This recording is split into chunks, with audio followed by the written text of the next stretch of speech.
Hey, yo, how's it going, WBE fans? My name is SixftHax, aka Leo. For those of you who may not know me, I've been doing Draft League for a minute now, and y'all might have seen me take part in some other leagues that Dan has been in as well.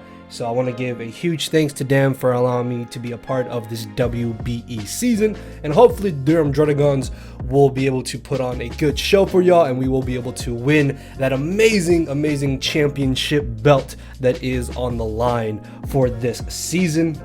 Also, there's going to be a quick little plug here. Check out the Ownage website. I think that's where shirts are being sold for all the coaches. So if you want a shirt from me or your favorite coach, I'll link that down in the description as well. There is going to be a link to all the other coaches for this season, so check them out, guys. Subscribe to all of them. Subscribe to the WBE channel as well, because they are going to be doing uploads for the season, like power rankings.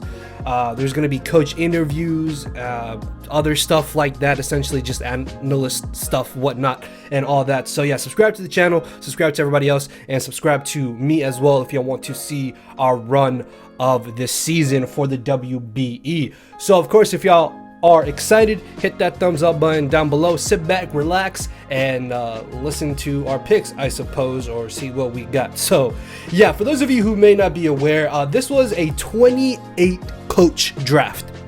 Let that sink in for a minute, because there's gonna be some wild picks and some things probably picked a little bit early than they ever should be, but hey, just letting you know right now. So I've done NPA, I think NPA was last year, and that was 24 coaches.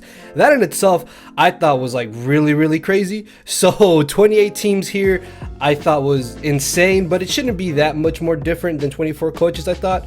So I think I ended up getting placed at number 14 in the draft order, which is obviously dead middle, because screw me, I guess, I don't know. So that really sucks being like right in the middle, because normally if you're early or later, you can kind of get a feel of what's going to be taken, but in the middle it's really hard to tell what's going to get picked. So the way I went about this was, I guess I have to try to get the best value that I can for whatever pick I'm up, or whatever round I'm picking. And that's kind of how I essentially went about this draft. And I want to shout out my boys in my front office. I made like a specific front office for the WB here, man. I'm excited for this. I really want to win that belt. And as a huge WWE fan, you guys know I got to give the Pokemon WWE nicknames. So yeah, just be on the lookout for that. But 3 minutes already rambling, I apologize. So at number 14, I knew I wouldn't be getting anything like absolutely amazing. I was hoping to maybe get Victini, like I really had my eye on Victini. Unfortunately though, Victini went, I think, pick number 12 to Envy, which really sucked. And by the time it got to me, there was a couple options I could have gotten. I thought about maybe Mega Gallade, Megalop, and Garchomp. Those were like the three main mons I was about to pick, and I figured, well, I've used Mega Gallade a lot already. I have Garchomp and GBA, and I might as well actually go ahead and pick up Mega Lopunny here as my first pick. Now, Mega Lopunny is a really cool mon because it's a little bit one-dimensional. Like, if you look at its stats, obviously its speed and its attack power is mainly its bread and butter, although it does have some decent bulk. 94 defenses isn't entirely too bad. The great thing about Lopunny is that because of Scrappy, there's really nothing, like literally nothing, that resists its dual stab, because it already hits ghost types. It's everything else for neutral or super effective damage, which is amazing. And with that base 135 speed, it can probably run Adamant in a whole lot of matchups, making it even more terrifying to potentially deal with. Its move pool is also not really that great. I mean, there are some pretty cool creative things that can be done with Lopunny that I've seen done in the past. I've seen like Cosmic Power before. I've seen a Healing Wish. As you can see, it gets Thunder Wave, which is really cool. I've also seen Special Lopunny, funnily enough. So I don't know, maybe we'll bring Special Lopunny. I mean, it's only base 54, but it could be a little bit worse, I suppose. Like, Endeavor is really cool. It gets Encore. Baton Pass is actually allowed in the WBE, but you can't Baton Pass speed plus another stat, but you can Baton Pass any stat minus speed, or not speed, in conjunction with the other boosted stats, essentially, which is really cool because, again, it gets Cosmic Power, it gets Power Up Punch, it gets Agility, it even gets Charge Beam. I could run Heal Bell if I really wanted to. Like, there's not many different things like Lopunny can do, but Lopunny is still arguably like top 3 best megas in the format regardless of whatever draft it is in. Just because if it does seem one-dimensional to people, it's because it does one job so well. Like, yeah, as I mentioned, it's going to be running fake out dual stab filler, but it does that job so good that it doesn't necessarily hinder it at all. It's just, it's an issue for your opponent that they're going to have to prep for regardless of when they face Mega Lopunny. So with that being said, there is also 5 other team members that can essentially help Lopunny as well to get rid of any potential counters that it may have that your opponent wants to bring against it. So I knew Mega Lopunny was definitely going to be a huge building point around this team. So for my next pick, I wanted to get another Pokemon that I knew I could bring just about every single week regardless of the matchup, much like Mega Lopunny. And I thought that this next pick here was a Pokemon that actually did pair up really well with Lopunny, because Lopunny is very speedy. It hits very hard on the physical side, that speed and physical attack. Again, it's main bread and butter. And this Pokemon is kind of like the opposite of that, and that is going to be Bailey, aka Reuniclus. Also, Mega Lopunny is called Lacey Evans. And now we have Bailey, the hugger Pokemon here, Reuniclus. So yeah, this is kind of like, again, the opposite of Lopunny, where it's really slow, it's got really good bulk, and its special attack is amazing, but its physical attack is obviously not really that great. So much like Lopunny, I really feel like Reuniclus is a mon I can honestly just bring every single week. I don't care if my opponent has a dark type, like, it's not gonna bother me regardless, because it's infinite Z moves, so I can always run a Z Crystal to nullify knockoff damage. I can also just run Cobra Berry in general. And the cool thing about Reuniclus is that with Lopunny being so fast, it gives me control over very speedy mons, but with Reuniclus being so slow, because it has access to Trick Room, I can now dictate the speed tiers if I really want to. If my opponent's team is entirely too fast for me to deal with, it's okay, I have Reuniclus to come in, Trick Room, and still be able to outspeed his speedy mons. If my opponent has a super slow team and I know they're probably going to want to bring Trick Room, then I can just bring a counter Trick Room of my own to nullify their Trick Room, and that's where Mega Lopunny can just come in with its speed and power and take advantage of that as well. Plus, Reuniclus' move pool is actually pretty solid. Psychic, obviously, Side Shock, it gets Focus Blast, Shadow Ball. It also gets some really cool support moves like Knockoff, Thunder Wave. I want to say it does get dual screens, right? Yeah, Light Screen, Reflect would be pretty awesome to potentially run sometimes. But the really amazing thing that I love about Reuniclus is the fact that it learns this move right here, Acid Armor. Because the thing about this type of format, with there being 28 different teams, not every single team is going to have a dark type. And if y'all don't got a dark type on your team, you better believe that Reuniclus is about to hand you an L, because that means that this can double dance, it can boost its physical defense +2, it can then calm mine, I'll recover any damage off, and then I'll just click Psychic to victory. And that's like another really huge thing about Reuniclus, and that's essentially why I wanted to get it here round 2. I had a very bad feeling that it wouldn't come back to me round 3, and I figured that Reuniclus plus Lopunny are just so good together in general. Those two already can beat so many mons on their own that it was gonna be way too risky if I decided to pass up Reuniclus here on round 2. Another cool thing here is potentially something like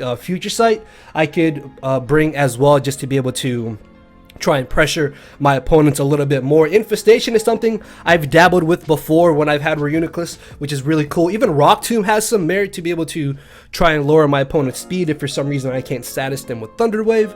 And I really think that's kind of why. So as I mentioned, Reuniclus is pretty bulky. That base 110 HP, 75 defense and 85 defense aren't anything entirely too amazing, but I promise you Reuniclus can definitely tank a lot of hits. And because of its sky high special attack stat, there's almost no chance that you ever really have to invest in its special attack stat, because you're either going to be boosting with it or it's already just going to be doing enough damage as it is. So really happy to have Reuniclus here. Our next pick, moving on to round number 3, is a Pokemon that I absolutely do not like. I dislike this Pokemon with all of my heart, and when I had it in NPA, I actually got a round 2, and I was surprised it was still here for round 3. Literally, the only reason I got this Pokemon was because of my front office, but I am not one to try and hold a grudge, so I figured that if I do get this Pokemon again, I am going to give it the benefit of the doubt. I'm going to try my best to make it work, and I'm going to hope that it does put in a lot of work, especially again in a format where it's any type of Z move. My opponents are going to have to prepare for this regardless of if I bring it or not, because it's just that big of a threat. So our third round pick is going to be Okada the Rainmaker, aka Manaphy. Of course, we know Manaphy, it's base 100 stats across the board. It gets access to Tail Glow, of course, which gives it a +3 in its special attack set, and that's actually pretty insane once you think about it, because with it having that +1 extra, like Nasty Plot is really good at +2, yeah, but sometimes you just about always have to invest in your special attack in order for something to do a lot of damage at +2. But with Tail Glow, because it's +3, that kind of gives Manaphy a little bit of leeway to run less offensive power but run more defensive bulk in order to allow it to be able to set up and still pick up potentially 2 KOs at least, which I think is actually really awesome. And that's why Tail Glow, I guess, does make Manaphy such a scary mon to deal with, because it's not always just going to be like max speed, max special attack. You're going to have to take into consideration that they could run some type of bulk on Manaphy, and that in itself is very beneficial to Manaphy as well. It does get access, of course, to Calm Mind if I don't want to run Tail Glow for some reason. Heal Bell also seems really cool. It's also a really nice Assault Vest Pokemon, which I know sounds odd when you think of Manaphy, but I remember using this a lot as an Assault Vest mon back in NPA. And if I do have to use it this time again, I really feel like an Assault Vest is very fitting on Manaphy. Regardless though, it does get really good supporting moves, knockoff, dual screens, a Heal Bell as you saw. Its offensive move pool isn't entirely too bad either. It gets Ice Beam, of course, Surf, Scald, Energy Ball if I'm not mistaken, Signal Beam, Shadow Ball aren't entirely too bad. Even Grass Knot could come in handy in certain matchups, as well as Dazzling Gleam. It does get access to Psychic as well if I'm not mistaken, which is pretty nice. And yeah, I think that's really the rundown for Manaphy. We know what it does. It Tail Glows. It can be bulky. It can be offensive. It can be a great Assault Vest Pokemon once again. And this is a mon I really don't like. I really don't like Manaphy. But again, I'm going to give it the benefit of the doubt. I'm going to hope that it puts in a lot of work this season. And I feel like it may grow on me depending on how things go. So moving on to round number 4. This was actually another Pokemon I was really surprised was around at this point in the draft. And again, I have to thank my front office for telling me to get this mon, because I think otherwise I wouldn't have really paid enough attention to it, and I did kind of overlook it essentially. And the closer and closer it got to my pick, the more and more I was like, okay, I really want this. I really hope it doesn't get picked. Please don't let me get sniped. Please don't let me get sniped. And thankfully, I didn't get sniped. So our fourth pick here is going to be Edge, aka Alolan Muk. Now, Alolan Muk is a Pokemon I've been wanting to use for so long now.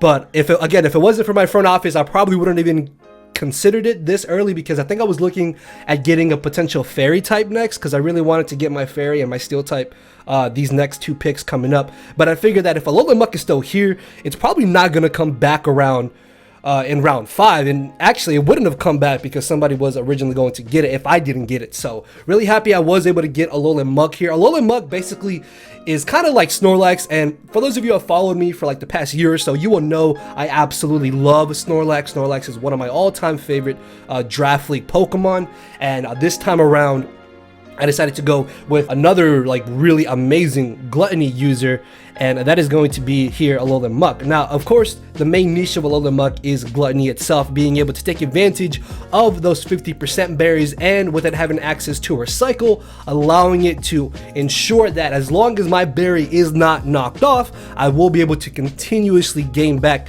50% of my HP once I get to 50% of my HP essentially. So from 100% to 50%, the berry activates thanks to Gluttony, and then I'm back up to full HP, which is amazing. And Alolan Muk is another one of those really interesting Pokemon where you think that it can only really do one thing, like Curse, Recycle, Dual Stab, or maybe be like Assault Vest, Poison Touch. But if you look at its move pool here, it has a really solid move pool, honestly. Like Disable's really cool, Explosion, I think it gets access to to block. Even Memento could come in very handy for our setup like Manaphy or Reuniclus. Pursuit, of course, is amazing paired up with Mega Lopunny. I now have a really solid Pursuit user to get rid of Psychic types, so my Mega Lopunny can just come in and click high jump kicks if I wanted to. I can also Pursuit trap Ghost types, so I can still hit them, but you guys get what I'm trying to say. Like, paired up with Mega Lopunny, I really feel like this is an amazing addition here to get rid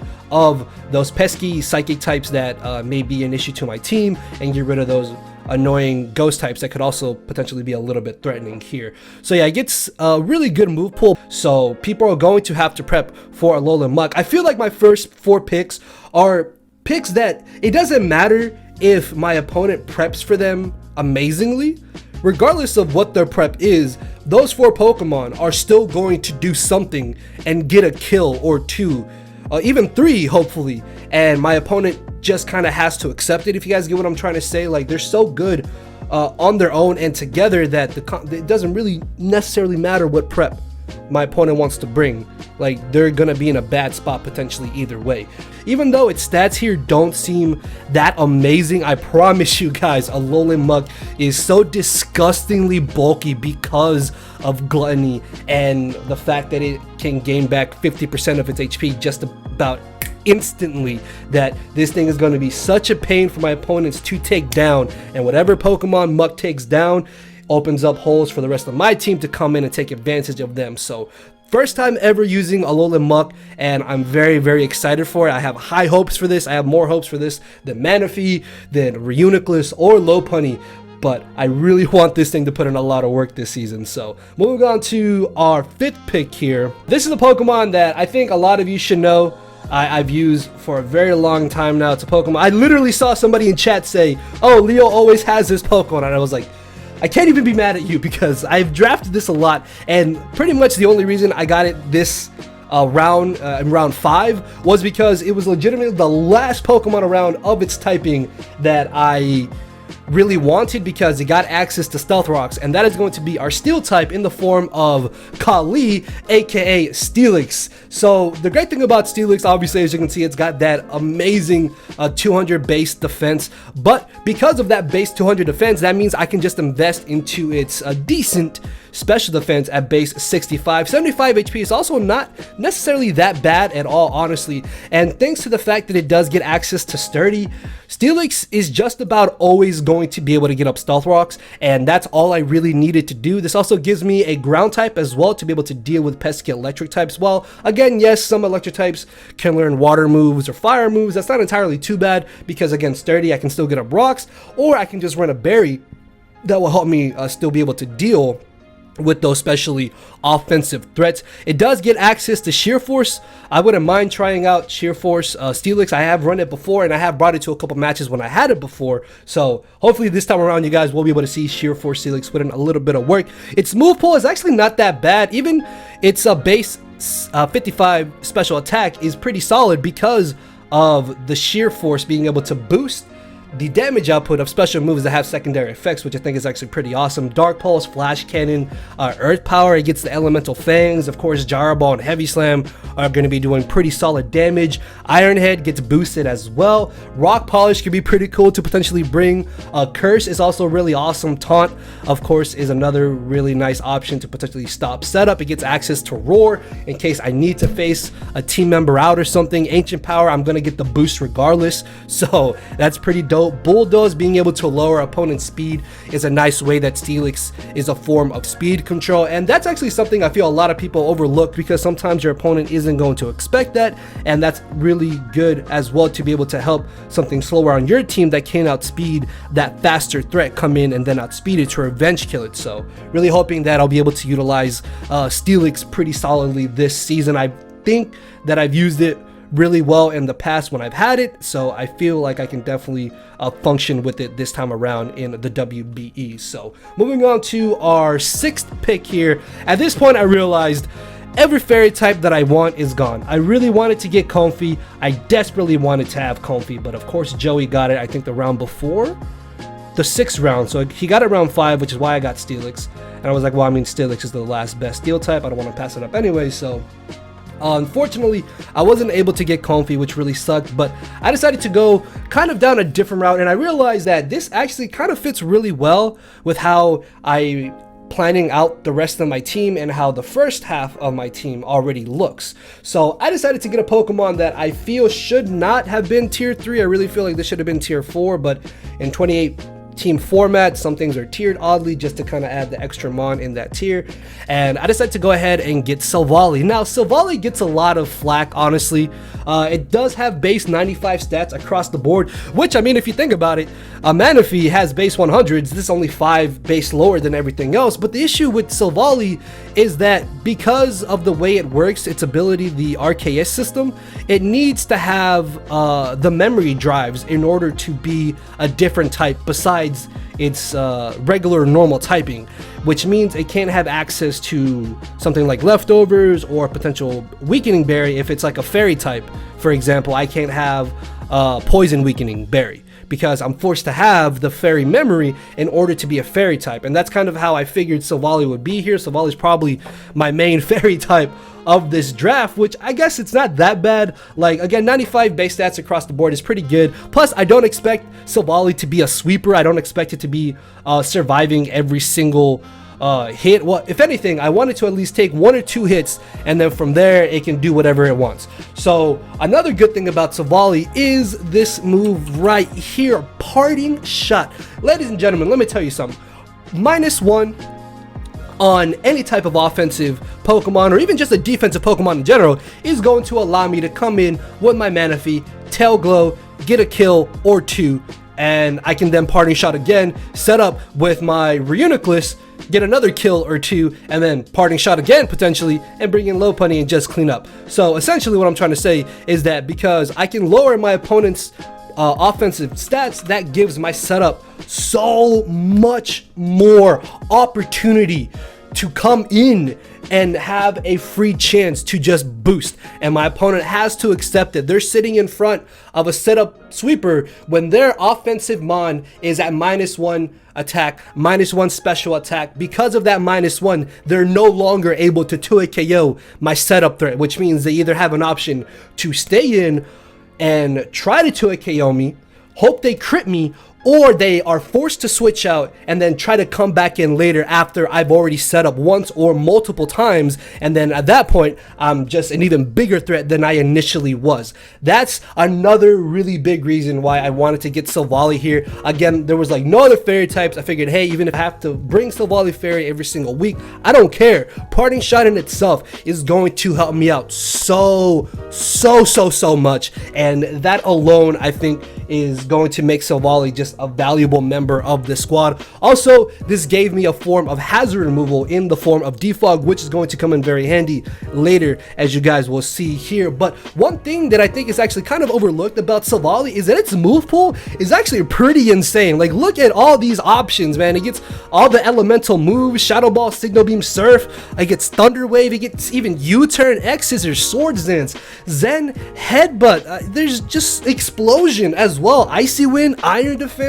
A Punishment could also come in handy. It gets Pursuit. I've seen Pursuit Silvally before put in work in a draft. Like, Metal Sound even doesn't sound that bad. I could go normal Silvally with Z Heal Block if I really wanted to, which is +2 on your special attack. Although, I don't know. I mean, I guess outside of the elemental moves, there's not really many special moves I would run on a normal Silvally. But you guys get what I'm trying to say. Like, a big thing overlooked from Silvally is its amazing move pool, and that is definitely something that is going to benefit Silvally, I think, for the rest of my team, because I feel like we already have so many big threats that Silvally may kind of be overlooked, and that in itself can be something that, again, Silvally can take advantage of. So, moving on to our next pick here.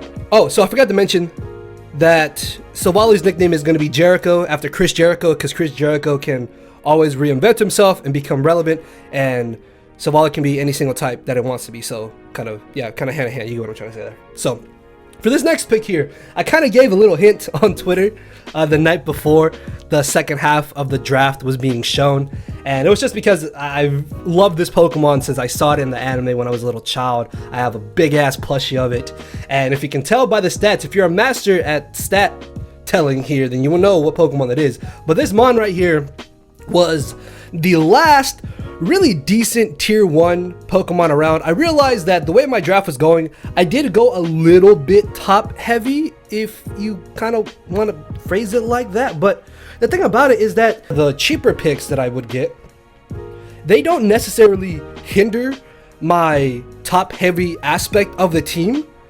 If y'all kind of get what I'm trying to say there. So I figured that if I did get another tier 1 here, I knew I would be forced to potentially get another tier 5 or another tier 4. I think it was another tier 5. And I was like, that's not really that bad, because there were still some decent tier 5. Steelix was our first tier 5. So even if I was forced into another tier 5, I was like, it's not the worst thing ever. So I decided to go ahead and get the Hurricane, aka Dragonite. Shouts out to my boy Randy, HOD Productions, for actually giving me the nickname for the Hurricane. It is going to be shiny. Like, I don't like shiny Dragonite, but like the nickname was just so good, I couldn't pass it up. Or if I really want to use regular Dragonite, because I like regular Dragonite better, then I might change the nickname. But for right now, it's going to be green, shiny, and it's going to be called the Hurricane after the Hurricane, obviously, from WWE.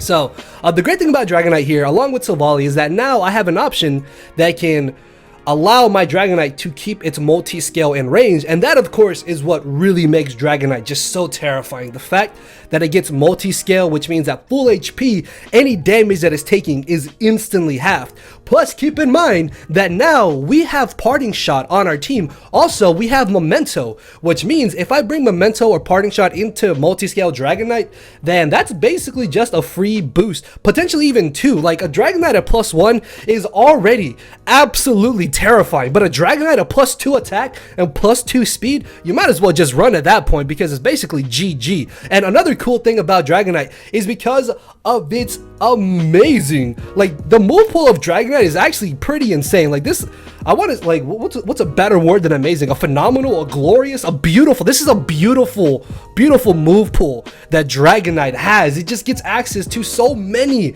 different moves. I can't even list them all off here, guys. You're just gonna have to look. Like, there's just so many amazing moves that Dragonite can run. Now, obviously, you're not gonna be running probably anything too crazy or absurd with it, but still, it gets access to those moves that it can potentially run in a draft league format as well, where creative things can definitely catch people off guard. I really feel like this is a huge benefit for Dragonite. And again, if I am able to keep that multi-scale in range, I can come in, I can freely set up, and then Dragonite just becomes an absolute nightmare to deal with. It can also be an amazing mixed attacker. It only has a base 100 special attack, but that's still pretty solid, and that's still going to be doing a lot of damage. Of course, with Z moves, Dragonite also becomes absolutely terrifying. Again, this is free Z moves.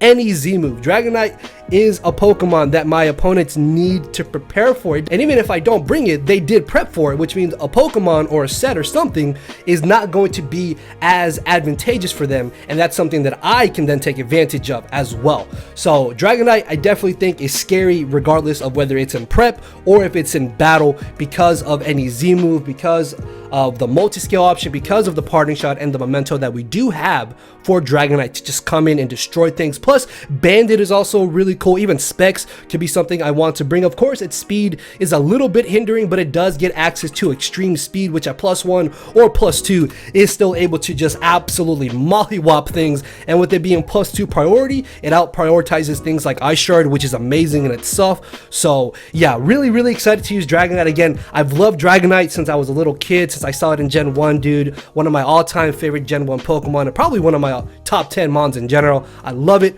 Really hope it puts in work this season, and I'm definitely excited to use it for the first time ever in the WBE here. So moving on to our next team member, I realized that, okay, I can't just solely rely on Silvally always being my hazard removal, because obviously there is going to come a point where my opponent is going to be able to eventually take advantage of that, and they're going to be able to tell, oh, he's going to bring default Silvally for Dragonite, so let me bring something like Defiant, Passimian, I don't know, or like Captivate, Milotic. Is it Captivate?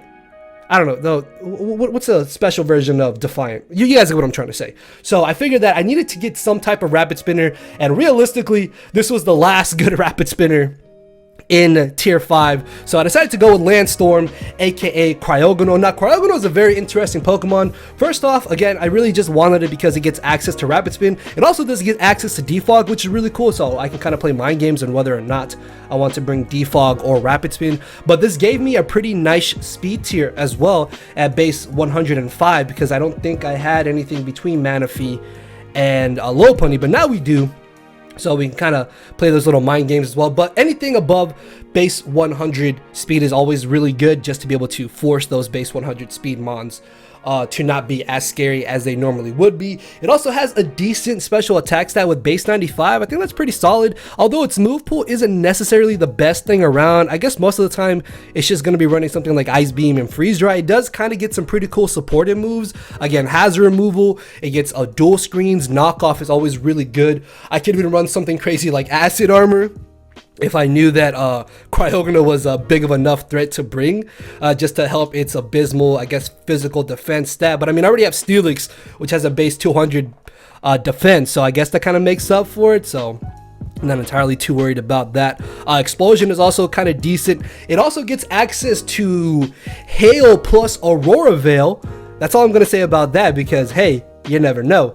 We get Magico, which is pretty cool. Toxic, of course, is always nice for very bulky mons. So while there's not really many things Cryogonal can do, I don't need it to be versatile. I feel like we have enough versatility in our team as it is, that Cryogonal just kind of coming in just to remove hazards and hopefully kind of be a nuisance is really all I needed to do, honestly. Like, just get rid of hazards so I can come in, set up, and win. So yeah, Cryogonal, kind of one-dimensional, but it's fine. So moving on to our next pick here, I needed to get a tier 4 pick at this point, and literally like all the good tier 4s had been gone essentially. Like there's not really any good tier 4s left, I guess. I don't really know what was left, but I know that this next pick was like one of the better picks around, and this pretty interesting mon. The main reason I wanted to get this next Pokemon was because it was another really good Z-mon, and it gave me another really nice speed tier, and that is going to be John Cena, Mr. Hustle, Loyalty, Respect himself, Durant, of course, because of Hustle here. Again, shouts out to my boy Randy for giving me the nickname here. But Durant, again, really great Z-move mon. Because of Hustle, that means that it gets one move that is an absolute instant nuke, and I just basically get to murder something with it, which is amazing. Another cool thing about Durant is right here, it gets Baton Pass, which is amazing because it gets agility, it gets iron defense, and of course we know it gets home claws, which means if I don't want Durant to sweep, I can just baton pass a home claws into like Lopunny, Alolan Muk, even Dragonite, which would be amazing because then at that point Dragonite just Dragon Dances once. I'm a +2 attack, +1 speed, it's GG. So yeah, even though Durant may just seem like an offensive threat, it can still be supportive. Plus, it gets access to Thunder Wave, which I didn't even realize until I started looking into potentially picking Durant as one of my picks. And another cool thing about it too is that while yes, Hustle is really good, Swarm in itself is also a pretty decent ability, and it still has a base 109 physical attack stat, and that's nothing to laugh at. Like, that's still going to be doing pretty respectable damage if you think about it. So I'm really hoping that Durant here can actually put in a lot of work. I don't expect it to be something like a kill leader, but with home claws into a Z move, I expect to just absolutely murder a Pokemon and just be instantly up 6-5. So that in itself is pretty amazing, because even if I don't bring this as a Z-mon, I can still take advantage of just regular home claws, and then I'm a +1 with Hustle and I'm murdering something anyways. Plus, Z home claws is actually a Swords Dance boost while also raising your accuracy, which is actually kind of insane, because then I'll be a +2 attack with Hustle and my moves aren't going to miss. So that's actually kind of crazy to think about. Like, there's some pretty cool things Durant can actually do, so I'm hoping this can be a pretty nice threat. And moving on to our final pick here, obviously you guys have been able to tell I don't have another Stealth Rocker and I don't have a grass type, so that's kind of what I essentially needed to get out of tier 5, and I was kind of shuffling back and forth on what exactly I wanted out of tier 5, and ultimately I decided to go ahead and get Cradilly. Now Cradilly is a very interesting Pokemon. It's definitely a Pokemon that you never ever see drafted. I think only one person has drafted it, and that was my friend, the Flying Burb, which this is called the Cryogonal, after him. Shouts out to my boy. And he actually put in a pretty decent little bit of work with it when he brought it. So that's what I'm hoping that Cryogonal can do here. Much like Steelix, I just kind of want this to come in, pivot, get up rocks, and then if it dies, it dies. But that's really all I need Cryogonal to do. It can be one-dimensional, much like Cryogonal, where it doesn't need to do anything spectacular or anything too fancy. I just wanted to come in, get up rocks, maybe be a bit of a nuisance, and then they can just go away essentially. So with Cryogonal and Steelix, I really feel like I'll definitely be able to bring one or both of those every single week as a stealth rocker, and a reliable stealth rocker at that, because Cryogonal's bulk is actually pretty solid. Like if you see this, there's not gonna be many things that, unless they're boosted, hitting me with a super effective move are going to be able to one-shot Cryogonal. So while its move pool is really not that great, it's really not that big of an issue, because again, I just needed to get up rocks. So that's all I really have to say about Cryogonal. Again, doesn't do anything crazy, doesn't do anything really too spectacular, but I don't need it to, because look at the rest of our team. We have so much versatility with the rest of our team. We have so much power with the rest of our team that it's fine if we have like one or two one-dimensional Pokemon where they're not really going to be doing entirely too much. And if I do want to get really creative, then I guess I could be creative and bring something crazy with Cryogonal. But in that aspect, it would just be to catch my opponent off guard, and that I don't get stagnant with just bringing kind of the same set over and over again, so my opponent can take advantage of them. So besides that, I really like our draft. I felt like this could have come out a lot worse. Like, I don't think my draft is probably like top 5 drafts, but I definitely think it's a draft that I can function with very well. It's a draft that I think I have a really good idea on how I'm going to be able to make it work. And when it comes to prep, it's a draft that I think, with the versatile options that it does have, is going to be able to basically adapt itself to anything that I'm prepped against, or anything that I might have not prepped against. And with my front office also helping me out for this season, I think that we're definitely going to be able to have a really good run, and I really want to win that championship belt. Guys, I want that belt. Y'all don't understand. I really want that championship belt, okay? I really want it. I know a lot of coaches say they really want it, but damn it, I really want it, okay? I really want that championship belt. As a WWE fan, I need to win that championship belt. So your support would be amazing throughout this season, guys. I apologize. This was so lengthy. Like, I'm actually really excited for this season. It's been a while since I've been this excited for a league in general, but a big thing about it is the amazing roster that we have, and most importantly, the championship belt that I really want that belt, you guys. Ooh, you don't understand. I need that belt. So I'm gonna calm down now. Like, I really want this season to be good. Week 1 matches are going up going up the 15th of June. So next Saturdays are going to be upload days, and then Fridays are going to be team builder days. So I will be uploading team builders on Fridays, and then the battles themselves will be done live on Wi-Fi, uploaded on Saturday. So with that being said, guys, let me know what you think about this draft. If you actually sat through this whole thing, then thank you so much. I love you. Again, I'm so sorry this was like 40 minutes, but I felt like I had so much to say, just because I'm so excited about the team. I'm so excited about the season. This is going to be great, man. I have a really good feeling that this is going to be an amazing season for us. So yeah, let me know what you think about our draft. Do you like it? Do you hate it? What do you think maybe could have been done a little bit differently with it? I don't know. Let me know. With that being said, I'll see you all next week on June the 15th with week number 1, and on June the 14th with our team builder. So leave a like, leave a comment, check out the rosters, check out our shirts in the description, and with that, I'll see you all later. Cause my brain and heart are both tied in the knot, and this hinders me from crying a lot. This causing me to show no emotion. But when I said I cared, I wasn't joking. But I guess it's too late for me to become broken. For now, I'm living with no more pain, tears, or hoping. I'm just coasting. Yeah, I said I'm coasting. No more pain, tears, and hoping. For real.